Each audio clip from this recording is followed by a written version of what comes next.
반갑습니다. 대기업 시청자 여러분들 그리고 국제약품 주주님들, 이 국제약품 같은 경우 이 100일의 테마주로 지속적으로 좋은 움직임을 나타내주고 있었죠. 하지만 저번과는 다르게 이렇게 쭉 나가는 이런 흐름이 아니라 올라갔다가 내려갔다가 조정을 받으면서 위로 차례 헤어져 가는 모습을 우리가 확인해 볼 수 있습니다. 근데 제가 지속적으로 강조드리는 부분은 이 100일의 자체가 이제 단발성으로 끝날 문제가 아니에요. 여기서 이슈가 한번 터지고 수급 자체가 굉장히 크게 몰린 만큼 이 이슈가 한번 더 터질 가능성이 높고 이 수급 자체가 한 번 더 올라갈 가능성이 있다라고 지속적으로 이야기를 드리고 있습니다. 이제 100일애가 전년 대비해서 300배나 증가를 했고 현재 미국 또한 이 100일의 문제로 굉장히 크게 난리가 났다라고 봐주시면 좋을 것 같아요. 그래서 이런 부분에서 국제약품의 이 모멘텀이 더 커질 수 있다라는 부분 참고해 주시면 좋을 것 같습니다. 이 보시는 것처럼 현재 이 100일의 발생수 그래프인데요. 보시는 것처럼 2024년 현재 그래프 비교해 봤을 때 굉장히 크게 차이가 나는 것을 우리가 확인해 볼 수 있습니다.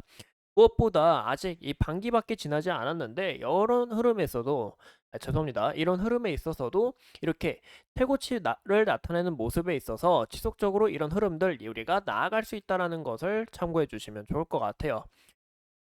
네, 올해 이 100일의 자체가 이 300배를 현재 좀 추가가 됐 300배가 현재 늘어났다라는 것을 우리가 확인해 볼 수 있고 이제 100일애가 이제 100일 동안 기침을 한다라고 해서 이제 100일애인데 2급 법정 감염병으로 2주 이상 지속하는 이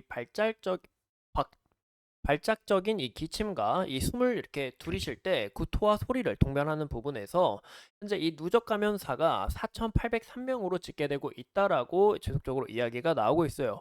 근데 이 수치가 10년치 이 100일의 환자 수가 2,683명이 되는데 이 수치를 다 합친 것보다 1.8배 많은 수치에 있어서 현재 이 같은 기간에 굉장히 높게 늘어났다라고 봐주시면 좋을 것 같습니다. 그래서 이런 흐름들이 현재 국제 약품에게 굉장히 큰 모멘텀으로 작용할 수 있고 이 문제가 제가 봤을 때 지속적으로 말씀드린 것처럼 이번 주 아니면 다음 주에 추가적으로 이런 흐름들이 나올 수 있다. 이런 분출일성이 가능하다라고 이야기를 드리고 싶습니다. 보시는 것처럼 미국 전역에서도 100일의 발병 사례가 증가하고 있다고 하는데 이 미국 또한 작년 대비 3배 이상 늘어났다라고 부각이 되고 있죠.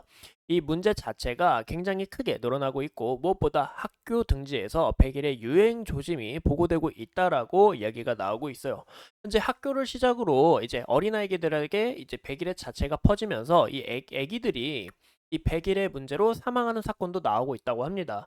그래서 현재 단발성으로 끝나는 게 아니라 지속적으로 나아갈 수 있고 현재 전 세계적으로 증가하고 있지만 2024년 사례 수는 보시는 것처럼 코바이들고 이제 코로나 팬데믹 이전과 유사하다라고 이야기가 나오고 있죠. 그래서 현재 제2의 코로나다라는 문제도 부각이 되고 있고 이 문제가 이 코로나와 함께 겹치면서 더 큰 모멘텀으로 현재 이 국제 약품에게 다가올 수 있다라는 것을 봐주시면 좋을 것 같아요. 현재 이 마이코플라즈마 폐렴에 대해서 좀 약간 유행주의보 발령이 지속적으로 또 나오고 있는데 이런 부분에서 현재 국제약품이 관련 테마주로 엮여 있는 만큼 이런 흐름들 우리가 지속적인 관찰이 필요하다라는 거 한 번 더 참고해 주시면 좋을 것 같아요. 그래서 우리가 이 국제약품의 차트를 함께 보신다면 제가 저번 영상에서 말씀드렸던 것처럼 이 구간을 우리가 크게 눈여겨보셔라. 여기 구간 이탈이 나오는지 안 나오는지 여부에 대해서 이야기를 드렸고 현재 이 흐름을 봤을 때 보시는 것처럼 지속적으로 치고 올라가는 이런 과거의 움직임과는 달리 올라갔다 조정을 같이 함께 이렇게 좀 수급 자체를 휘저으면서 우리가 좀 주의를 하셔야 되지 않을까라고 이야기를 드렸는데 여기서 보시는 것처럼 한번 빼고 갈 수 있다라고 이야기를 드렸었죠.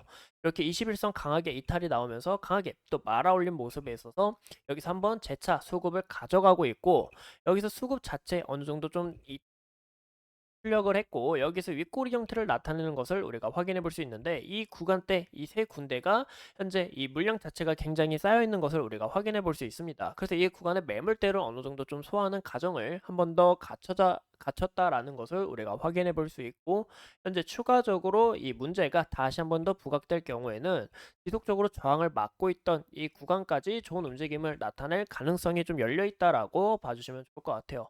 그래서 이런 흐름들을 현재 구름대 안에서 진행을 하고 있는데 이 구름대 안에서 돌파하면서 이 구간의 강한 저항 라인 돌파하게 될 시에는 과거의 흐름처럼 좋은 움직임을 나타낼 가능성이 있다라고 우리가 해석해 볼 수 있습니다.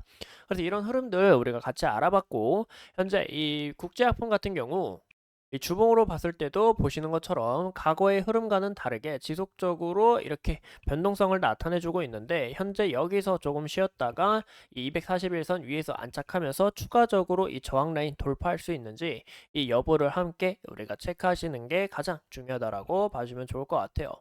이제 이 국제약품은 보시는 것처럼 이 개인 자체 수급을 좀 우리가 눈여겨보시면 좋을 것 같은데 현재 이 개인의 좀 누군가의 흐름에 따라 좀 좌지우지하는 이런 모습을 우리가 확인해 볼 수 있습니다. 보시는 것처럼 거래량 오늘 급하게 가장 많이 터져준 것을 우리가 확인해 볼 수 있고 이 거래량, 이 수급 자체가 완만하게 좀 확보가 됐다면 추가적인 이 분출 가능성에 대해서는 우리가 크게 눈여겨봐야 되지 않을까라고 말씀을 드리고 싶어요. 그래서 이 국제약품 같은 경우 우리가 이 기업의 가치로 현재 주가가 부각되는 게 아닌 바로 이 100일의 관련 테마로 또 과거에는 마이코플라즈마 폐렴 관련해서 좀 모멘텀을 받은 이력이 있기 때문에 이런 이력들을 우리가 상시 체크하시는 게 중요하다라고 말씀을 드립니다. 그래서 이런 흐름들이 또 지속적으로 부각되고 있고 이슈가 나오고 있는 만큼 국제약품의 앞으로의 흐름도 우리가 기대해 볼 수 있다라고 우리가 해석해 볼 수 있을 것 같아요. 우리가 이 국제학품 간략하게 알아봤고 현재 이 구간에서 만약에 추가적으로 분출하고 윗꼬리 형태를 달면서 또 음봉을 지속적으로 전환하면서 주가가 떨어질 시에는 이런 부분에서는 우리가 주의를 하셔야 된다라고 강조드리고 싶습니다. 아마도 이 구간대에서 좀 지지를 바꾼 모습을 우리가 확인할 수 있었던 만큼 이 구간이 지속적으로 좀 지켜줄 수 있는지 그 여부를 우리가 함께 판단하시는 게 좋을 것 같고 만약에 이 구간 이탈하게 될 시에는 이 하방 압력을 강하게 받으면서 61선 지지 라인과 이 구간의 지지 라인도 우리가 함께 확인해 볼 수 있는데 이 여부를 확실하게 지지를 받아줄 수 있는지 그런 부분도 체크하시는 게 중요하다라고 말씀을 드리고 싶습니다. 이상 이 국제학품에 대해서 함께 알아봤고 앞으로 추가적인 이슈 여러분들과 함께 하면서 끝까지 파헤쳐 보도록 하겠습니다. 오늘도 소중한 시간 내서 영상 시청해 주신 점 감사합니다.